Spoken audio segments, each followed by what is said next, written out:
Hello again, Fish-A-Lots. I'm John with Fishing with Johnny Fish-A-Lot. And do you find yourself sitting on the couch watching the news, TV? Are you tired of watching all those southern Fish-A-Lots out there catching all your fish while you're hunkered down in this COVID pandemic with freezing cold weather outside? Currently, right now, I'm looking out my window, it's snowing, but that's not a problem.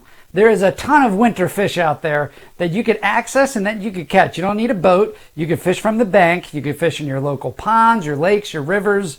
You know, I live in the DC area. I've done a lot of winter striper trips lately. If you missed those videos, click in the description below or take a look at the end cards that I attached to this video. And it's just a great time to fish. So don't be like this guy eating beans out of a can with a spoon. That's just nasty. Or this guy just bored out of his mind sitting on the couch. Get yourself out there, unpack your fishing gear, and have a great time winter fishing.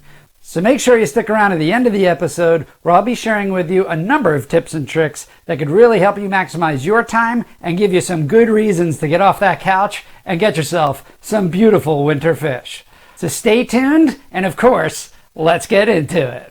Well, all right, Fish-A-Lots, there's our first bait of the day. That's a 1-inch gulp minnow on a 164-ounce Bobby Garland jig head. And so there's a lake I'm going to be fishing, just a small pond, and I'm going to freeze this frame right here and show you these two arrows. So you can see in the middle there is deep water, but on the left and the right of me is shallow water. This is a great winter holding spot for fish, so they could drop back in that deeper water when it gets very cold. That offers them some insulation against severe weather changes and severe drops in water temperature. However, it also gives them access to shallow water for when you have a nice sunny day like today. They can move up and take advantage of the sun warming the surface temperature of the water.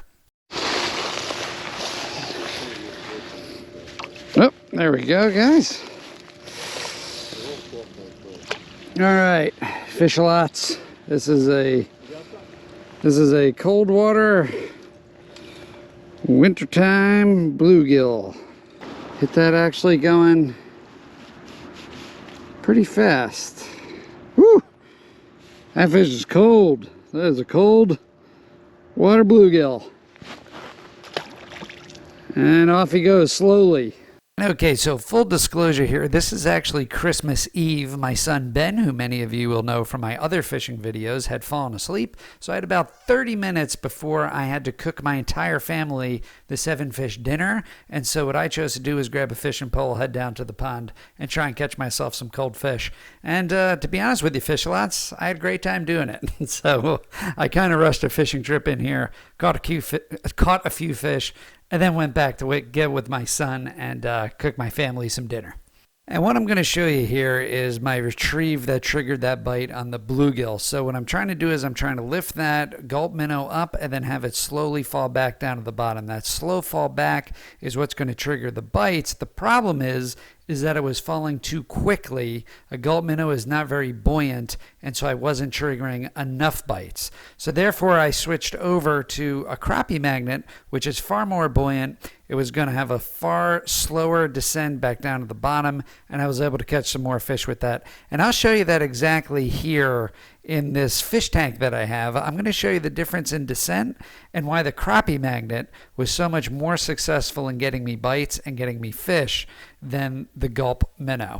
And so you can see right here, Fish-A-Lots, that the gulp minnow is just not all that buoyant. You could tell that fall is pretty dramatic. It's pretty quick, and it just wasn't triggering bites. So what I did was I switched over to the crappie magnet, which is a far more buoyant bait, and you could tell right here that fall is going to be significantly slower. So that's pretty much exactly what you want. You want to be able to keep your lure in the strike zone for as long as possible and trigger those very finicky, lethargic bites. Now I'm even going to one-up this a little bit here, and I'm going to put on a bobber. And what I'm going to be able to do there is actually suspend fish, very similar to how I do catfish, very similar to how I've striper fished. And what I'm going to do is I'm just going to keep that lure in that strike zone for as much as I possibly can. And you'll see this retrieve that I'm going to use with the slip float. And that is basically, I'm just going to twitch it, and as that float is moving through the water, it's just giving that crappie magnet a little bit of movement that's going to really get those fish going, that's going to trigger some bites. And hey, if you're getting value out of this video, make sure to subscribe to the channel and hit that notification bell so that when I post new content, you'll get notified. All right, there we go. So I just went over the bobber technique. Yeah, there's a crappie. That's our target fish. So there you go, folks. There you go, nice winter crappie. Look at that. All right, so again, you know, I just put it on a bobber. We're suspend fishing and put a crappie magnet on there. Really slow retrieve, and he got it. So these fish are cold. And all right, fish-a-lot, so you can see how successful that is if you could just slow the fall rate of your bait. It's just so incredibly important to manage your depth when you're lure fishing. And this is the exact same concept that we employed when we were striper fishing in the ocean or in the Chesapeake Bay just recently. I think a huge mistake a lot of fish-a-lots make out there is that they somehow segregate the fishing tactics, fishing fundamentals essentially, in ponds and lakes than they would in larger bodies of water, let's say larger lakes, larger rivers, or in my case, the ocean or the Chesapeake Bay. So let me know in the comments below if you ever had that happen to you where you were lake fishing, let's say you were really big into largemouth bass, and then when you tried to go over into saltwater, you had trouble kind of applying the same techniques that you were using for each of the fish. I'd be really curious to know out there how many of you guys struggled either going from saltwater to freshwater or freshwater to saltwater. I tell you what, before my mom gets mad at me, as many of you fish-a-lots can relate right now, I'm going to give it one more, the famous one more cast. Maybe two more casts. Or maybe three. Before I head in and have to start cooking.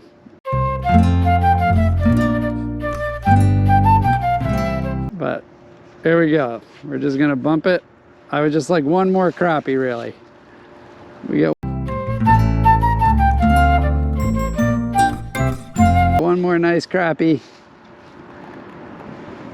I'll turn it in.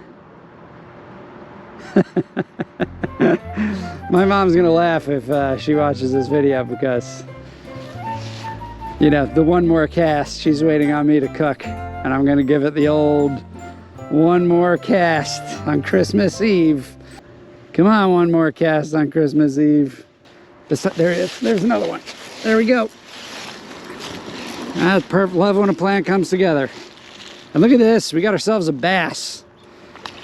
So we got ourselves the slam, the freshwater pond slam. Look at that. We got a bass. We got a crappie.